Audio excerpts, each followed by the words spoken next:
not manic. I'm fine. I just pulled out the canoe. I thought we could paddle up the Lincoln Park Forest for a picnic. Isn't it too cold for a picnic? Maggie, I am a man. Men like to live free. That's what we do, Maggie. To hunt and mate. That's what we do. So if you've worked with kids before, when you were, I don't know if you have daughters, but working with Ashley and Imogene, did you sort of see a lot of what you kind of go through at your own house on set during downtime? Yeah, it's like herding cats. They're really smart, sort of articulate and self-possessed kids. So they say they have a point of view, and you want them to be independent. But yes, trying to get everything moving in one direction at sometimes can be very challenging. Maggie, your character in Infinitely Polar Bear, really brave student, goes back to school. In school, were you more of a planner or a crammer? What's a crammer? Oh, you wait to the last minute and you try to get as much information. Absolutely. Like, oh my God, that's probably, if you look up the word, that's probably the picture of me. I was the last minute person, like putting everything together, studying the whole textbook before the night before the test. That was me.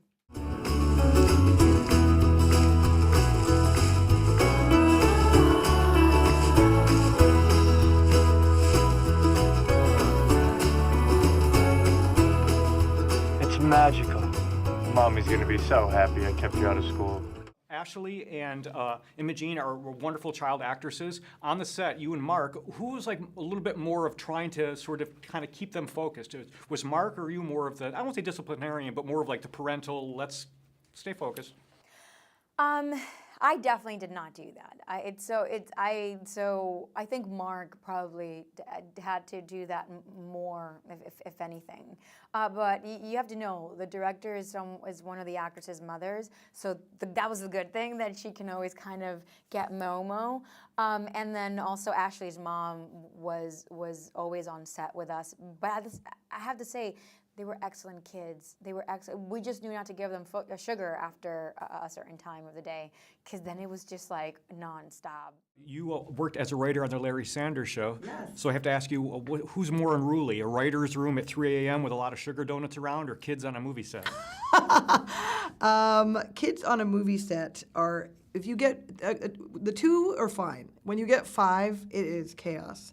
So that was very hard to wrangle, and you're working on the clock, you know, so that was very difficult. But the writer's room at Larry Sanders could be pretty chaotic too.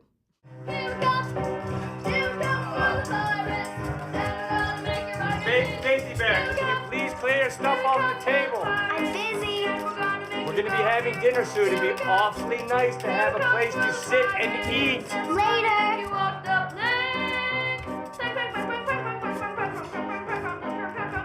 Now! Now! Now! You are so mean! I am not your servant! No! God damn it, I'm the servant! Hulk has a big temper. When you think of one of the worst tempers you've ever seen, does it recall for you a ex-girlfriend or perhaps an actress that you've seen on set? It's more of a man. It was my boss at a guitar store that I worked at, and he had a really bad temper. Your sister, China, is the lead singer for Pink Martini, Yes. who I saw on New Year's Eve. They're really good. Oh, good. What was the most reflective of Ashley and Imogene's portrayals as the sisters that was very much like you and China growing up? I think when the playing the piano and the dancing, when they just won't listen to their father and they're just having a really good time, and they really don't care that he's struggling to get dinner on the table for them or do anything for them, and they're just in their own little world. That was us. You're all welcome to come to our apartment. We don't want people to see how we live. Big deal how you live. It's not your fault. Girls tell me it has no floor. It had no floor. I scavenged these from your kitchen. Why do you have so much stuff? Our dad is totally polar bear. Bipolar. I'm probably sorry you married him. Never. I love you. You want me to pick you up after school? No! I'll be here at 3.